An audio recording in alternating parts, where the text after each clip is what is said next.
sitting down at dinner at the table, and I announced this to the family, and I look into my grandmother's eyes, who was significant in my life, because when I was a kid, my mom, although thankfully has been sober for 25 years, was in and out of rehab. My parents divorced when I was 6 months old. So my grandmother was a woman who helped raise me and a significant guardian in my life. And she looked into my eyes and she said, "Peter, if you publish this book, we will disown you because you'll ruin the family name."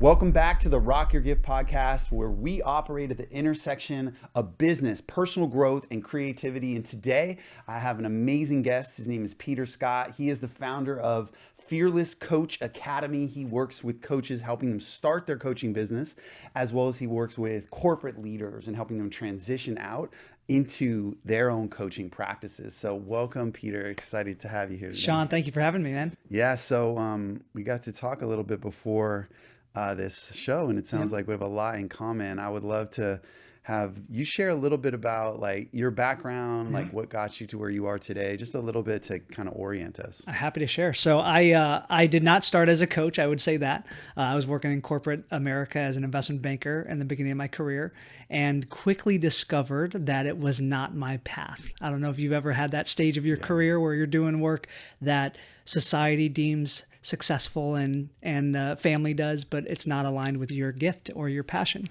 And so I discovered that and got introduced to the coaching world, personal development, went to events. I was like, this could be a career. How do you do this? And had a couple pivotal events that set me, like, put life in perspective when I was younger, that made me realize that tomorrow is not guaranteed. And I don't say that to be tragic, but I say that to be real, and that we only have this finite time here in this life. So why not to make the most of it? And so I love the brand of Rock Your Gift. I think it's so important. I think it's wild how few humans get to actually realize that that's even a possibility for them. So I'm really excited to share more about that. Would you be willing to share like a little bit about that pivotal? What was it? Yeah, there was two in particular. One was, for those of you that don't know investment banking, it's a pretty demanding career. You're working 80, 90, 100-hour work weeks. And I was doing that in Chicago. And it's not uncommon for an analyst to do that. But I was working late one night, and this was a series of months, and this partner of the firm was there too. And he was there midnight after midnight after midnight, all these days in a row for no reason. And I became curious, and we would go to lunch from time to time. And his name was Glenn. I said, "Glenn, we have no big pitch the next day. There's no projects that are due. What's going on? Why are you here?" And he said he's working so hard because he doesn't want to go home to his family because he has neglected them for so many years. Oh, wow. Yeah. And I was young. I was 25 when this happened. But this was my mentor. This is the, man that I aspired to become. He had the car and the house and the clothes and all those things that I thought I wanted. And it acted as almost a crystal ball, right, into my future of, was this really what I wanted in my life? And that was a wake-up call. Got it. And then shortly after that, my dad was diagnosed with cancer. And I was 25, he was 60. And very quickly, it progressed and he passed away. And at a young age, that was pivotal too, because I lived so much of my life for his approval and his validation. And I realized that with him gone, was I living the life that I wanted to? And it really kind of brought me to a time of being introspective and questioning things. And that was the kind of pivot that started. And when did you decide to make the shift from your corporate career into doing your own coaching business? Shortly after that, I didn't know what I wanted to do. At that point, I didn't know it was coaching, but I felt lost, right? And so I went through, I think a lot of us have that first personal development experience. Mine was with a company called Lifebook. Have you ever heard of Lifebook? Yeah. They used to hold these 4-day events, and you'd go through and you'd design a blueprint for your ideal life. You'd think about every area and you create a plan. And some people are exposed to Landmark, or some people are exposed to Tony Robbins. Lifebook was my first taste. And I paid for it as a client and went to the event. And I was like, I want to do this. I want to grow this company. And so I didn't launch my coaching business at that point, but I convinced them to hire me. Oh, okay. Yeah. And they didn't have a need at the time, but I was relentless for the next 6 months and volunteered at every event I possibly could. And they finally brought me in and trained me as a coach and trained me as a speaker, and grew in that company for a few years. And I think that was unique because I got to develop my skills before I leaped off the cliff, so to speak, and to build my business, and loved it. But then realized a few years later that I was growing somebody else's business. Right.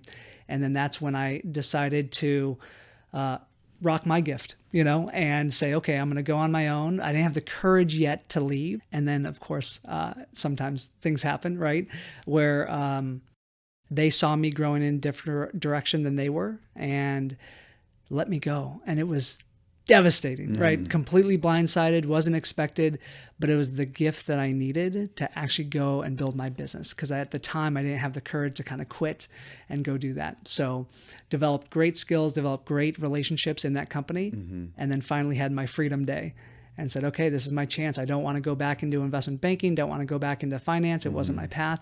And moved out to San Diego, only knowing one person who's a mutual friend of ours, Tiamo. Yeah. And said, okay, I'm going to pack up everything in my SUV and learn how to surf and build a business. Wow. I love it. That's dope. And then from there, you just built it. You just one brick at a time. Yeah, it wasn't easy. Yeah. It was really hard. All sorts of fears and doubts and insecurities came up. At the time, I wasn't helping coaches build their business because I hadn't built mine, right? So I was still learning all the skills around marketing and sales and systems. And the first couple of years were rough for sure, but I felt like it was aligned with my passion. I wasn't willing to quit or give up.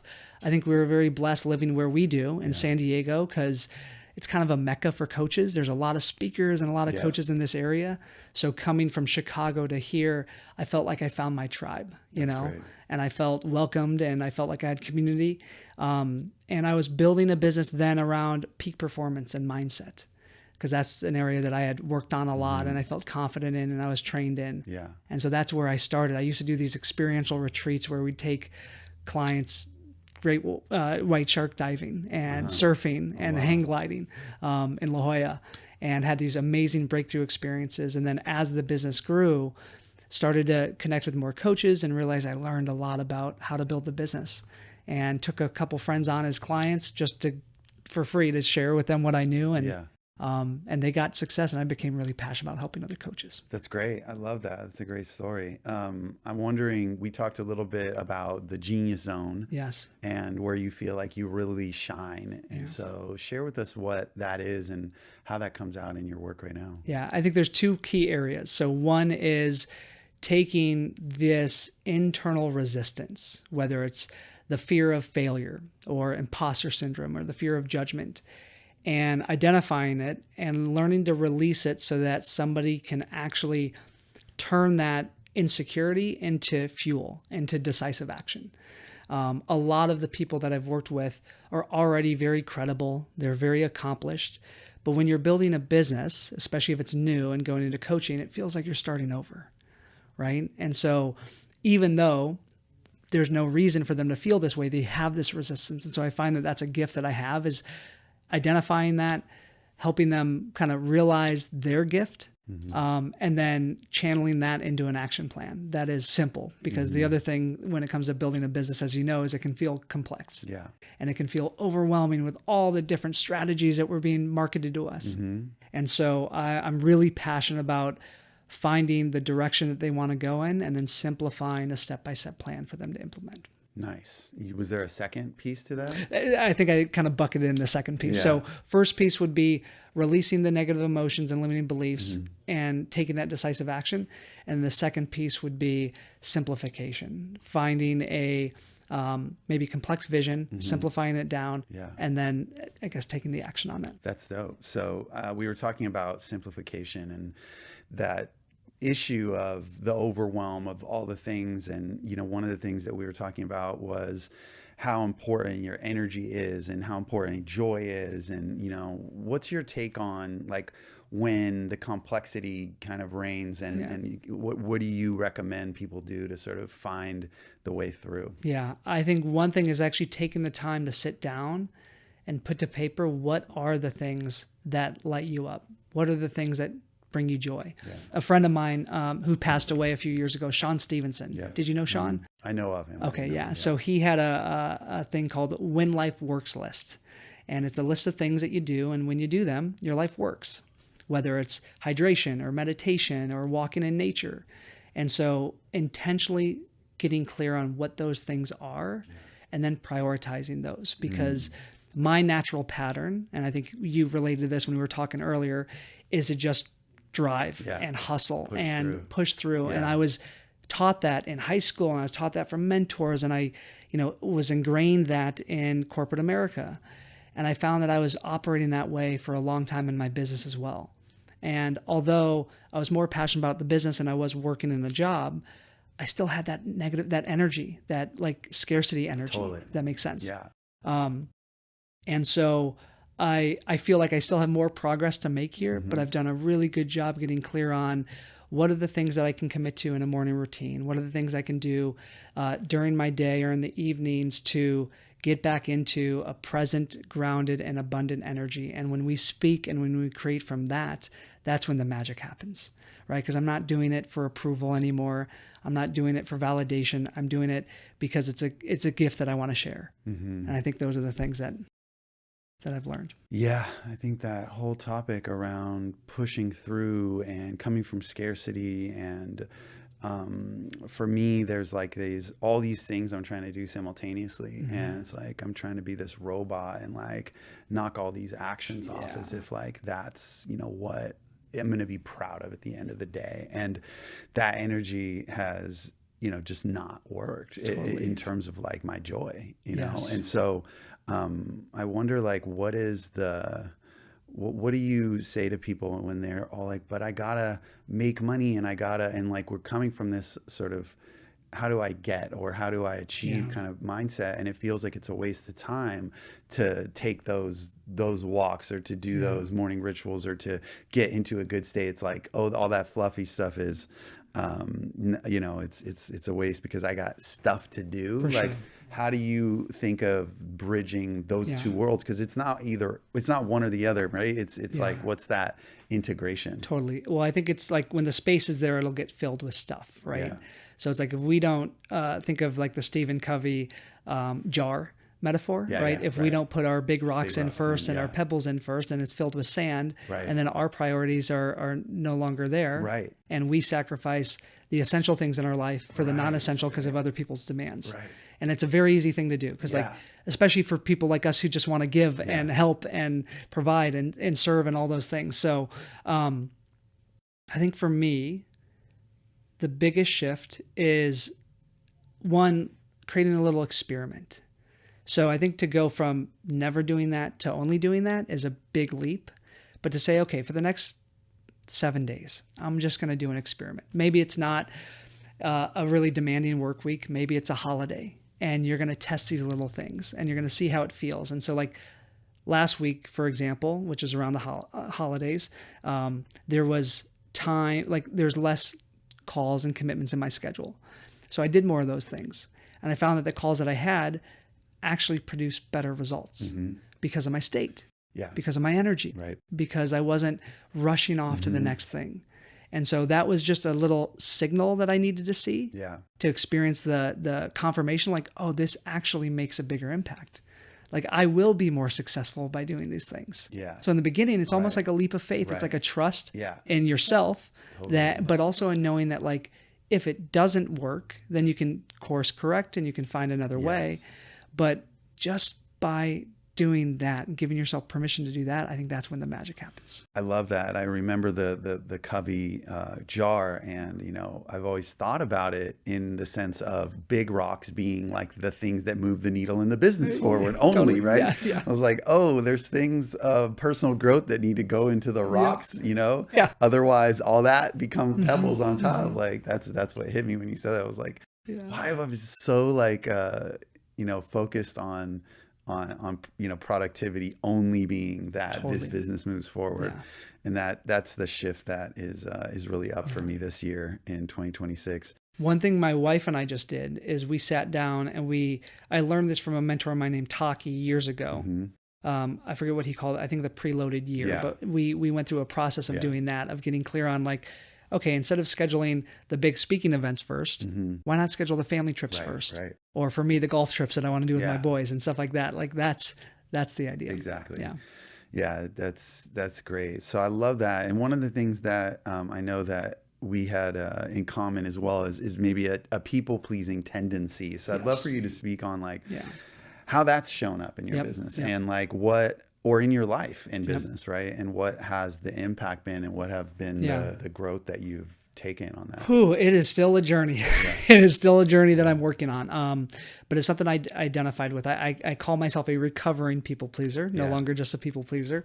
But the biggest moment for me of recognizing this was actually right around, it was about 10 years ago. I was about to publish my only book that I wrote called The Fearless Mindset. And I was traveling to a family reunion to see my grandparents and my kind of distant family. And I was so excited because it was just like a year into starting my coaching business. And I was going to announce at that family reunion that I had started a business. I left investment banking and I was about to publish a book. And I was just so expecting them to love the idea and support it and encourage me. And I'll never forget, we're sitting down at dinner at the table and I announced this to the family and I look into my grandmother's eyes, who was significant in my life because when I was a kid, my mom, although thankfully has been sober for 25 years, was in and out of rehab. My parents divorced when I was 6 months old. So my grandmother was a woman who helped raise me and a significant guardian in my life. And she looked into my eyes and she said, "Peter, if you publish this book, we will disown you because you'll ruin the family name." Whoa. And I'm like, I feel emotional, like thinking about it right now, like remembering the feeling of expecting one thing and experiencing another. And I remember like all of my people pleasing stuff came up.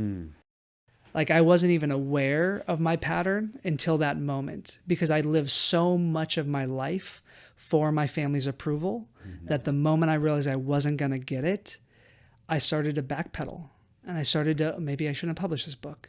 Maybe I should go back into a job that's safe and secure. Yeah.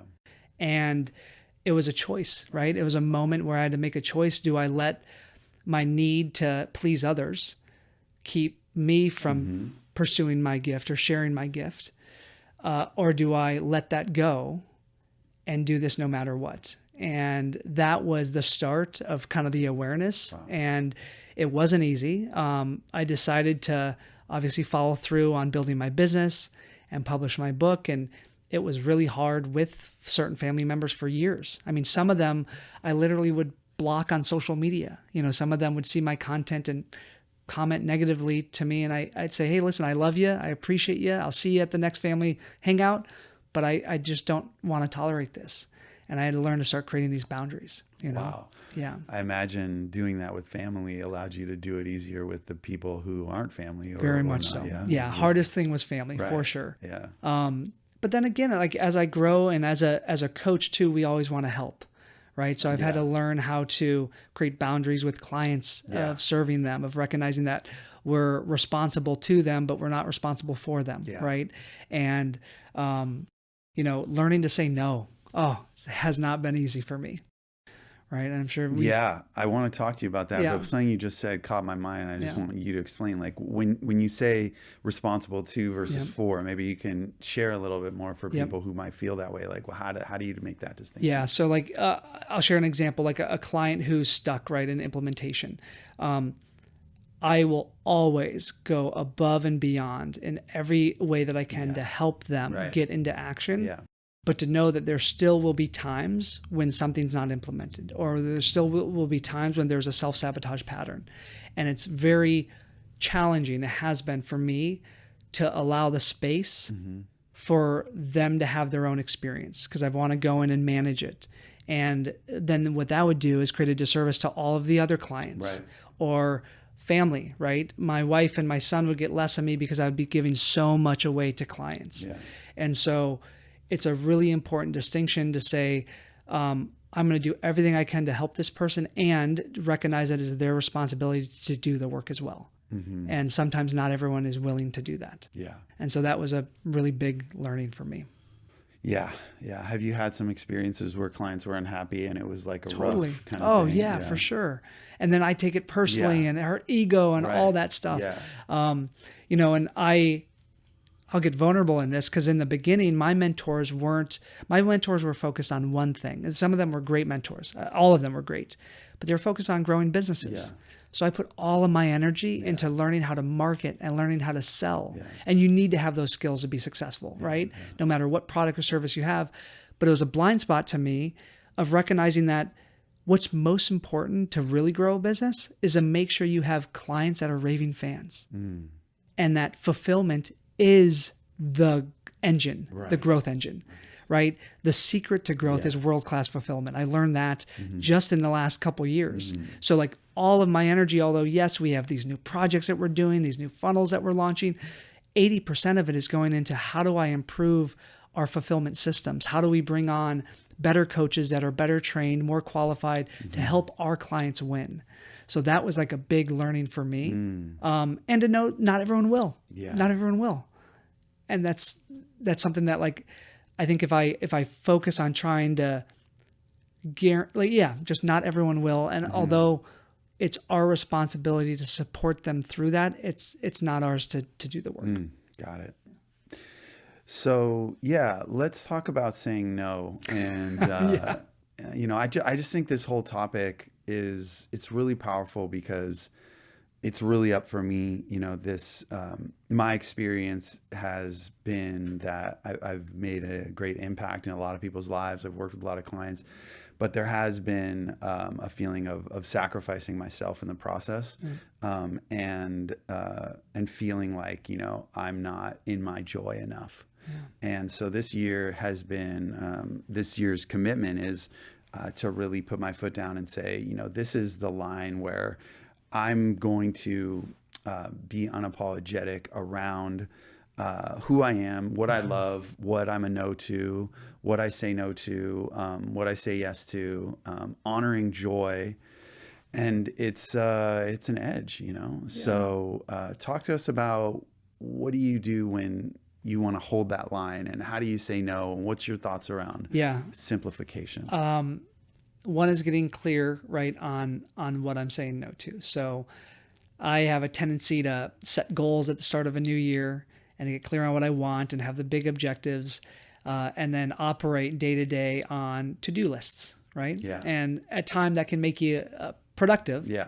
or efficient, but is it truly productive? Because sometimes I'm just doing random busy work or other people's demands, right? Sure. And so one thing that I've exercised recently is actually stop doing lists and putting out of paper the things that are not bringing me energy, and having that be more the focus than all the things that I need to be doing. So that's number one, is just clarity around what those things are. Yes. For me personally right now, it's taking no calls before a certain time of the day. So I have like sacred time with family or in the evenings.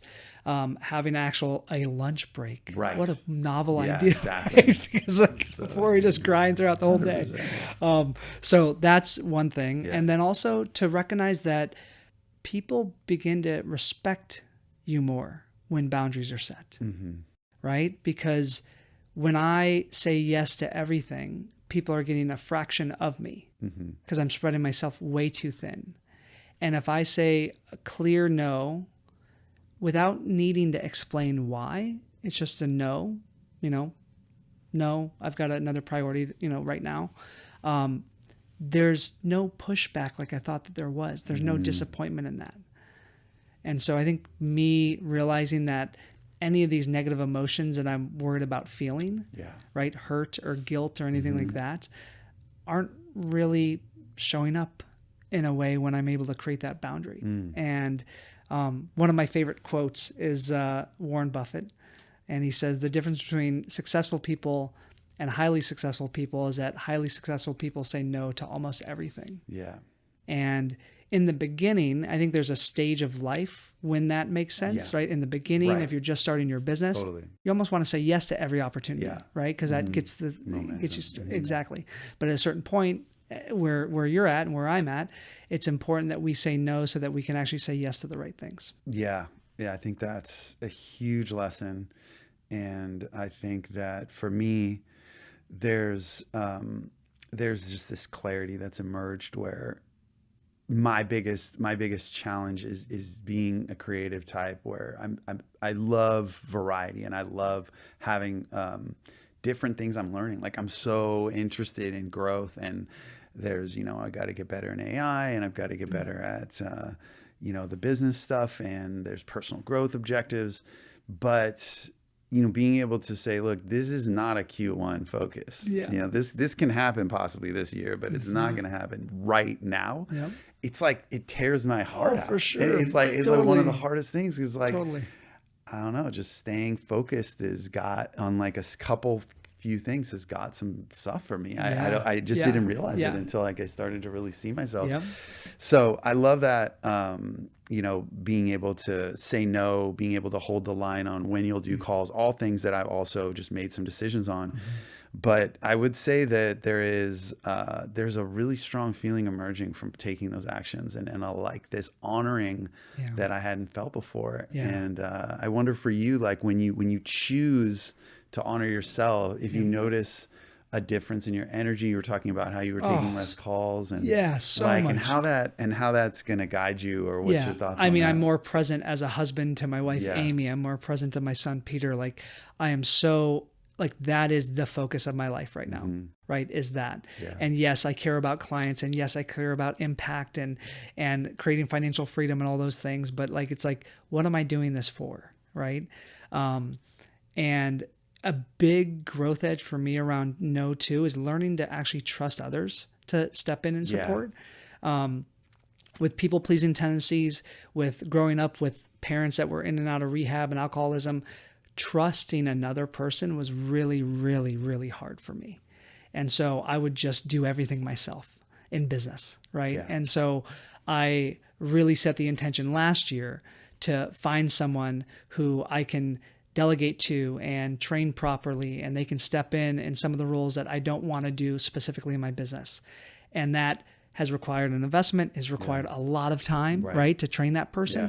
But the freedom on the other side of it is unbelievable. Nice. And to know that I feel safe that clients are being supported by this lead business coach on my team, for example, is a big breakthrough for me. That's amazing. Yeah. I love it. So I know your focus is mostly on people starting their business and on people transitioning into coaching from corporate.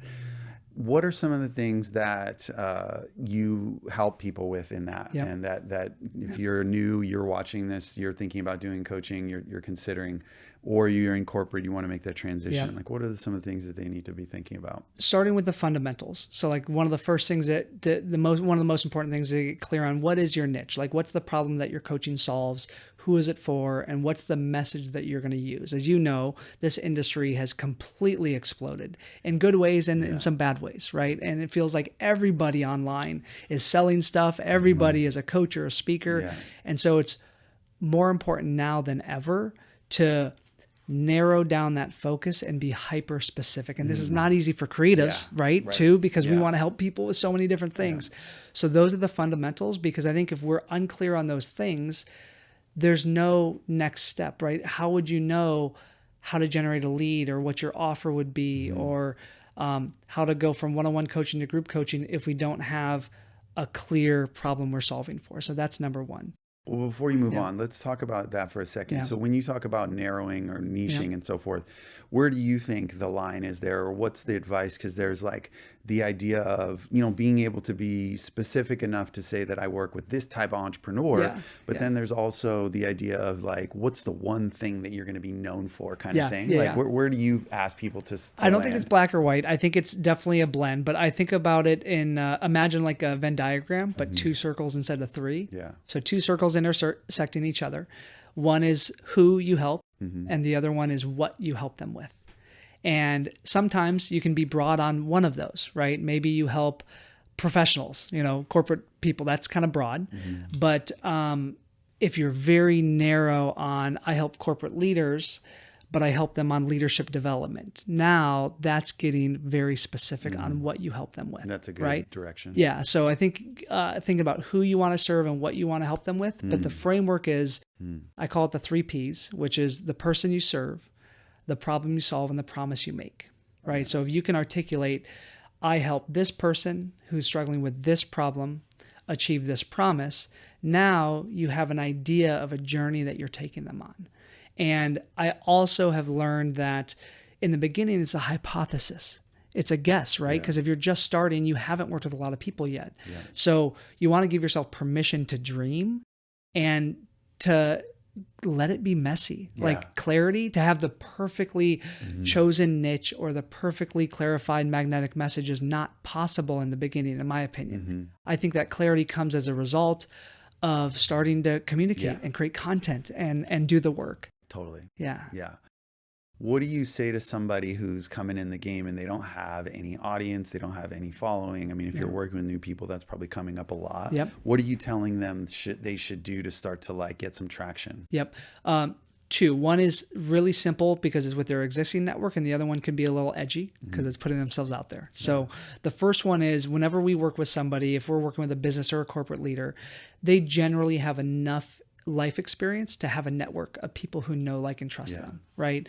And so a simple strategy or tactic that we teach all of our clients is to just conduct 5, 10, 20 market research interviews with people who know, like, and trust them. It's reaching out to somebody who you feel safe with, letting them know that you're launching a business, and asking them for a favor. It's literally asking them for a favor. Hey, listen, I'm launching a business. I'm looking to interview somebody that I trust, because I want to get feedback on if this is valuable and make sure that this would help somebody like you, right? And it's just asking a favor, and the intention is genuinely market research, right? So that you can further craft your message. And through that process, you understand their frustrations and their goals and their dreams and all the things that is going to be your marketing content. But also, the indirect benefit is that sometimes you get interest from that person, right? Or you get a referral. You ask them, I'm curious, now that you know a little bit about this, who do you know that you think would benefit? And we've had clients literally that have gotten, their first 3 or their first 5 clients in the first couple of months just from that alone, without funnels and without Instagram and YouTube and all that stuff. So I think that's the lowest hanging fruit to start. And that's not limited to coaches. That's any service or product, right, that you offer. Then the second is to start communicating the message, even when it's unclear. So a lot of what I encourage our students to do right now, especially in the time that we are with the industry, is to start a YouTube channel. And I know this is very specific, because some people can say, well, my person's not on YouTube, but YouTube is the second largest search engine on the planet. So many people go to YouTube to search for education and to search for solutions to problems. And the nice thing about YouTube is it forces you to start speaking your message on video and work through all of that uncomfortable stuff. And if you get clear on who your coaching is for and what it's about, then that's going to kind of reveal some of the topics for your first videos. And I think that's a simple thing to do. You don't need, the studio is amazing, but you don't need a studio like this, right? You need a phone.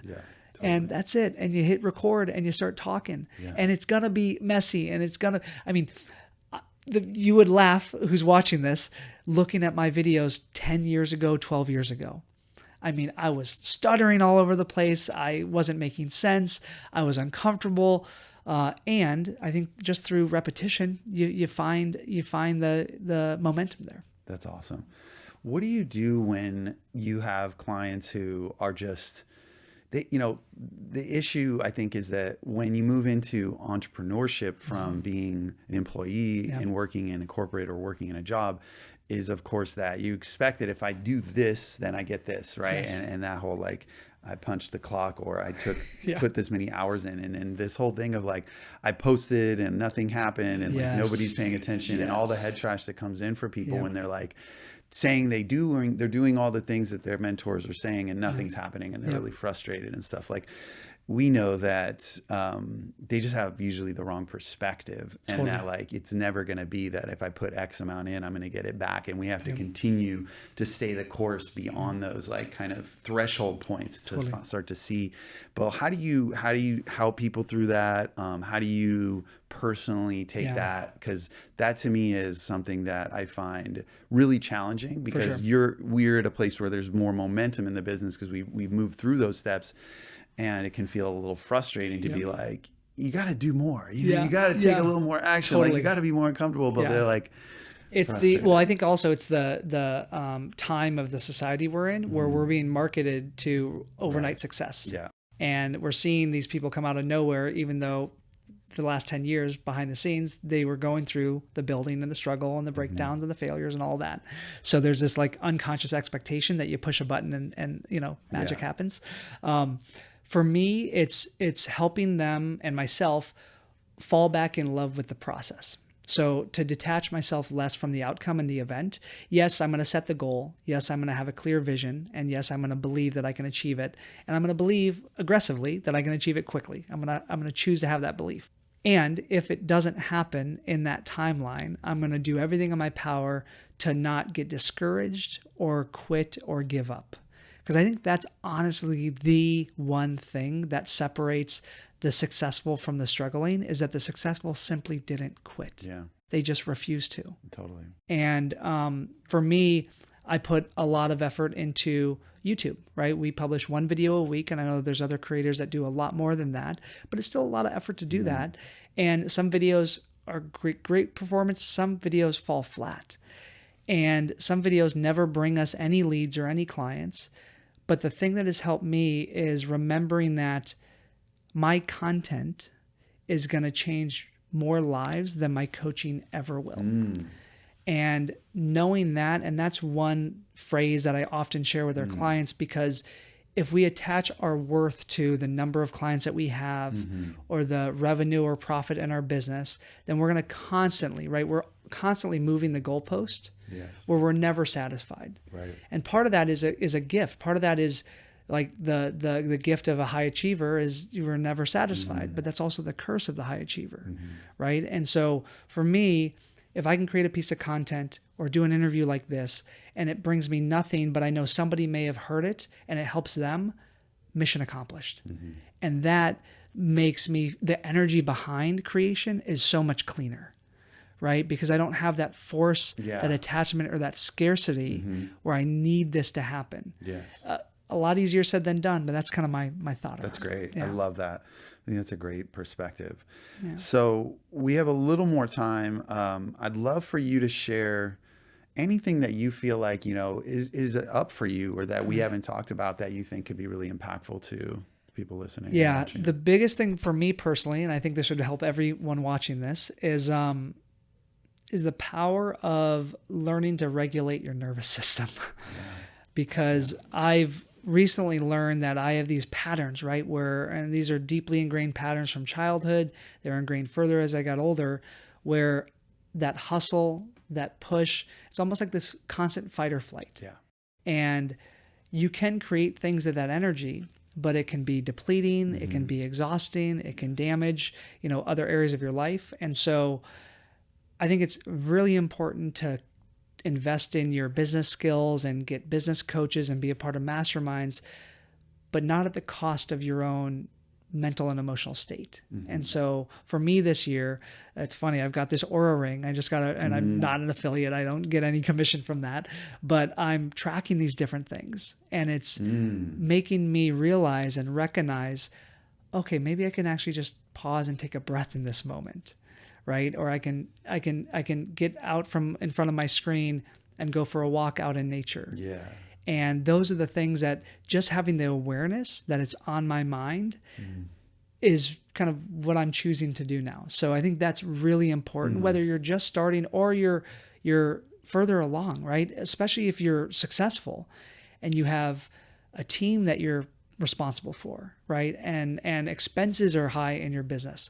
Those are moments where it's even more important to learn self-care and learn how to regulate your nervous system so that you can actually have the energy and the presence to give. Yeah, I love that. I love that as like a core theme to this conversation because personally, mean, I'm like, we're like exactly in a similar place around a bunch of things, and that's one of them. And yeah, I think that the awareness of that fight or flight, the awareness that that is not the highest vibration or the highest level of anything. Like it might be focused. Yeah. It might be productive from the angle of, you're tuning out things, but how do you feel when you're doing it? Totally. And what's the impact of that feeling, and how much energy is that costing you? I remember reading a book called Power of it was like a performance book. Full engagement. Full engagement. Yeah. There you go. Yeah. Yeah. And talking about these professional tennis players and how they would do these short but critical breaks in the matches, and how those were the ones that had the longest career. And you think it might seem silly to take a moment and bring yourself back into presence, but it compounds. Yes. And that's high performance. It's not having that one day you just being on fire. It's Totally. What did I do each day to manage my emotions to be in a state that was healthy and bring those breaks in. And I think that's the next level. It is, right? Because Yeah. we don't learn this in school. We don't learn this in education generally. It's how do you manage your time, right? And there's a benefit to pieces of that. But if you're doing that at the cost of your energy, you're not learning how to manage and regulate your energy or your nervous system, then I mean, you're not going to be, having the impact or having the actual enjoyment and the joy of the journey of doing the work. Yeah. Oh, so good. So if you guys are enjoying this, make sure that you subscribe, make sure that you like, make sure that you share, comment. What are you getting from this? What's your biggest nugget? And we really appreciate that. I want to get this out to as many people as possible.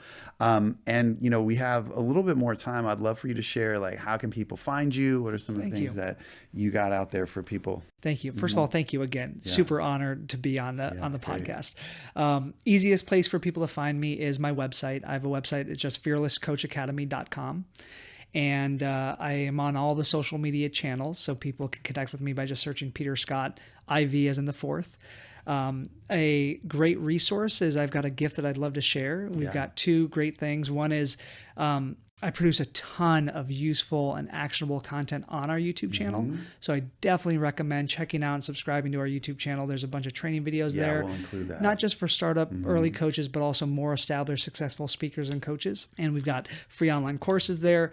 And then on the website at Fearless Coach Academy, I've got a pricing guide for coaches. So if anyone is at the stage where you want to figure out maybe what the price of a new group coaching program could be, or an online course or a corporate retreat, it shares exact dollar amounts and frameworks to really simplify that process so you feel confident in your offers. That's huge. I know it's a lot of people get confused about that. Totally. I was just doing this this new idea around pricing. Yep. It's like if you have a revenue goal and you're not looking at, okay, how is the structure of this pricing, you're missing out. You might get that revenue in terms of like payment plans, which some people might, not complete, or there's some, possible challenges there. But you can set it up where, like, you can make a decision, for instance, that you're going to have each person that joins, there's a chunk they need to put down first. And then you can have the payment plans come after that, so that you can start to get more able to, like, say, look, if I want to generate 50,000, then, because if you have all these different payment structures, right, then it's really hard to know, like, okay, I might have gotten X amount of money in promised revenue this month, but how do we make sure that we get the actual received revenue? So, like, those choices around pricing are like critical. I think even like incentivizing them too, right? So it's like, if you're going to charge, $1,000 a month for coaching and you have a 3-month coaching program, why not reward somebody who wants a prepay up front, right? By giving them a little incentive or a discount. Totally. So one thing we share often is having a 20% discount. So if it's, if it's $1,000 a month for 3 months of coaching, Or if they prepay up front, they save $600. It's a one-time payment of $2,400. Yeah. Now you're not penalizing somebody for a payment plan. You're rewarding somebody Totally. for doing that up Yeah. front. Just Those little are- things those like are that. critical. Yeah. So tell us the URL one more time. Website is fearlesscoachacademy.com. Cool. So check out Peter Scott. Check out his YouTube. Yeah, it's been an absolute pleasure. Hope you guys enjoyed it. We look forward to seeing you on the next Rock Your Gift podcast. Peace.